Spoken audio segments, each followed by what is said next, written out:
Assalamualaikum warahmatullahi wabarakatuh. Waalaikumsalam warahmatullahi wabarakatuh. Nah, inilah memang peserta didik Miss Mary yang paling rajin yang berdua inilah nih dari antara yang 6 itu. Tetap semangat ya untuk belajar ya. Masih sehat? Mayan. Masih sehat, Asraf? Alhamdulillah. Masih. Mudah-mudahan teman yang lain cepat join ya. Untuk pertemuan kali ini masuk ke materi baru tentang aturan pencacahan. Pernah dengar tentang aturan pencacahan? Dengar sih pernah, Miss. Dengar pernah, tapi nggak tahu. Nggak paham. Ini ya, hari ini kita spesial nih. Kita kedatangan Mr. Nasrul di sini. Nah, say hello dulu dong sama Misternya. Assalamualaikum. Kali ini kita akan membahas tentang aturan pencacahan. Sebenarnya aturan pencacahan itu adalah sebuah kaidah di mana kita itu bisa menghitung semua kemungkinan yang akan terjadi, apapun itu gitu. Nah, itu ternyata ada kaitannya dengan agama gitu. Nanti akan dijelaskan oleh Mr. Nasrul. Sebelumnya, Miss Mary emang mau ngenalin seseorang nih. Pernah lihat ini nggak Bapak nih? Di Google ada. Kalau nggak kenal, nanti kenalan aja sama Bapak tuh. Tak bisa kenalan, Miss. Oh, nggak bisa. Nggak, Miss. Udah wassalam. Karena nggak ada lagi ya. Iya, Oke. udah wassalam. Seorang ilmuwan yang bernama Girolamo Cardano. Nah, ini adalah ilmuwan Italia yang menjadi tokoh utama dalam bidang teori peluang, yang merupakan bagian dari ilmu matematika. Nah, jadi aturan pencacahan itu sebenarnya endingnya nanti kita mau menghitung peluang dari setiap kejadian. Sama di bidang agama itu ada, kita bisa terapkan ilmu peluang itu. Nah, itu akan dijelaskan oleh Mr. Nasrul sebentar lagi. Oke, Mister, silakan. Assalamualaikum warahmatullahi wabarakatuh. Waalaikumsalam warahmatullahi wabarakatuh. Allah, alhamdulillahirabbil alamin. Selawat buat baginda Rasulullah. Semoga sunnah-sunnah Rasulullah masih bisa kita amalkan, serta dengan melaksanakan sunnah-sunnah Rasulullah, semoga kita digolongkan kepada hamba Rasulullah yang mendapatkan syafaat dari baginda Rasulullah. Amin amin ya rabbal alamin.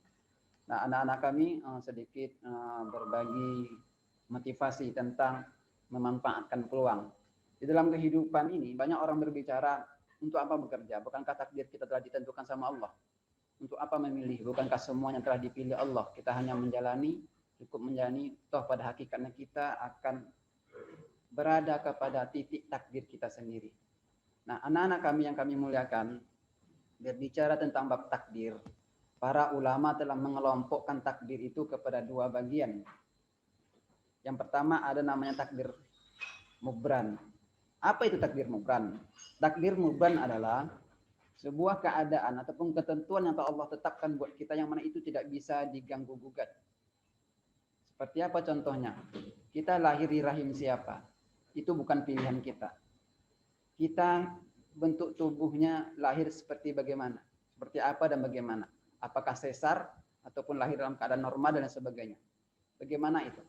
Itu adalah takdir ketentuan Allah. Kalaulah bisa memilih, mungkin Mister ingin hidup ataupun lahir di rahim orang barat, tubuhnya besar, kekar dan lain sebagainya.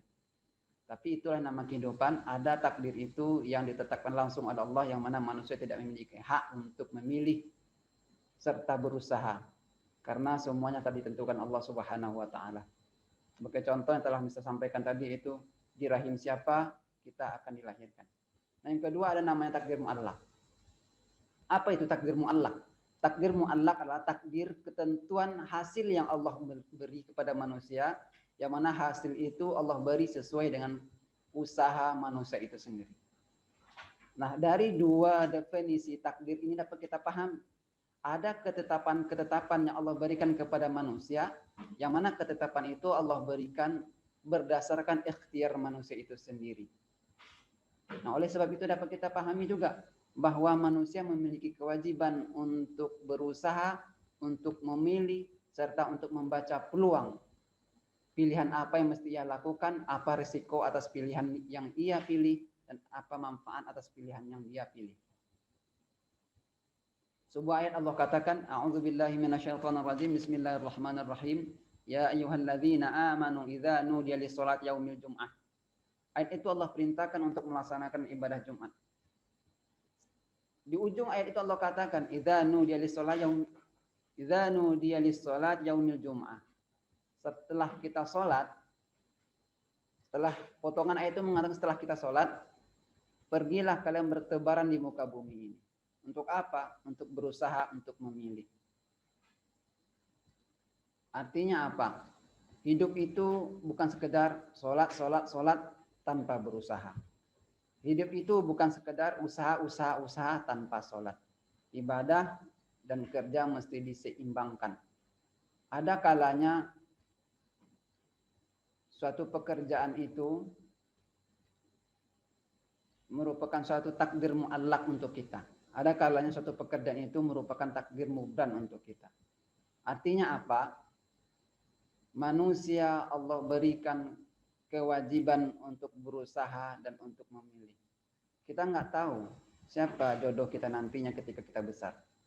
Kita nggak tahu apa pekerjaan kita nantinya ketika kita telah besar. Dan kita juga nggak tahu kapan masanya kita mati. Seperti apa keadaan kita mati. Bisa jadi kita mati dalam keadaan naik kendaraan.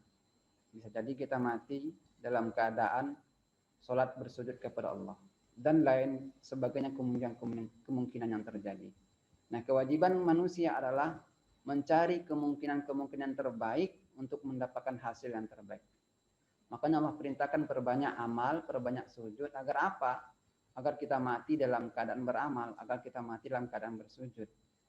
Makanya Allah larang manusia itu untuk jauh dari yang namanya keburukan. Untuk apa? Ini keluar ya, Miss? Keluar dia. Maksudnya?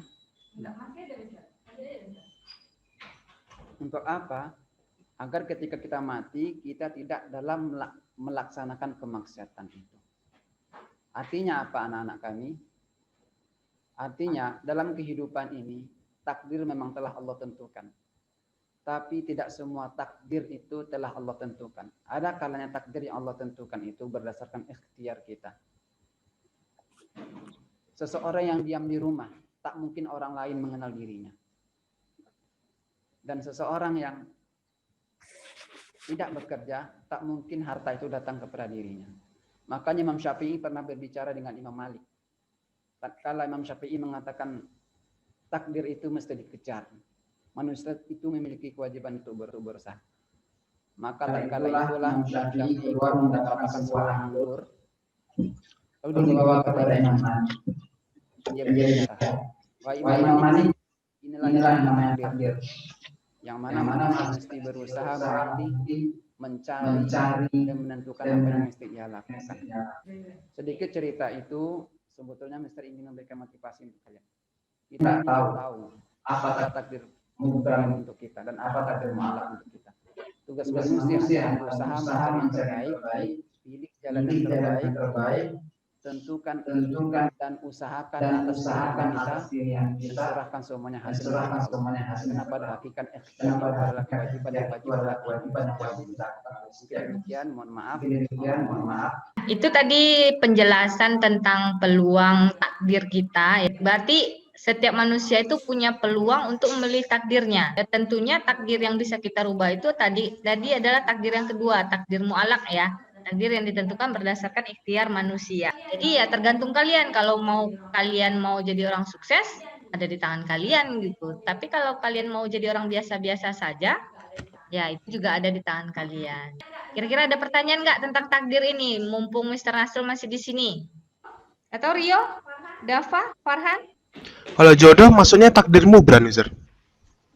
Jodoh maksudnya takdir mubran. Sebetulnya dalam ilmu fikih, takdir itu adalah urusan Allah. Sementara berusaha itu adalah urusan manusia.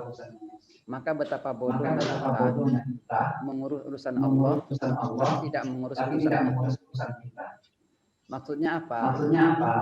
Mister tidak fokus ataupun mengajak jodoh itu apakah takdir yang bisa dirubah atau tidak. Karena kita sama sekali nggak tahu siapa jodoh. Makanya akan lebih baik orang yang sudah mikir apa yang mesti dia lakukan.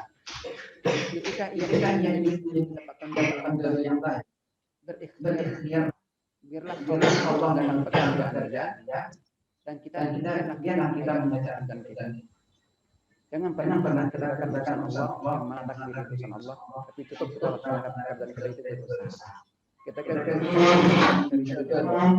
maka cari dulu.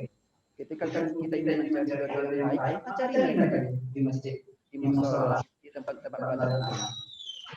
Biarlah Allah berkata manusia dan tidak demikian. Mohon maaf, saya nggak bisa jelaskan. Jodoh itu apakah takdir mubran ataupun takdir mu'allaq. Takutnya nanti kalau bisa jelaskan, kalian nggak mau berusaha untuk mencari ataupun sebaliknya. Oke, terima kasih Mr. Nasul. Kita dan kami di sini. Oke ya. Nah, itu tadi sedikit dari Mr. Nasrul tentang aplikasi peluang atau aturan percacahan itu dalam kehidupan kita sebagai seorang manusia. Kembali ke materi kita. Di sini Miss Mary punya contoh. Ini ada sebuah video. Nah, video ini adalah seorang anak sekolahan ya. Aturan pencacahan itu yang pertama itu cara menghitungnya adalah dengan aturan pengisian tempat. Nah, di sini misalnya dia contohnya Andi diundang menghadiri acara ulang tahun temennya. Misalnya Rio lagi ulang tahun nih. Jadi undang teman-temannya, misalnya ngundang Farhan.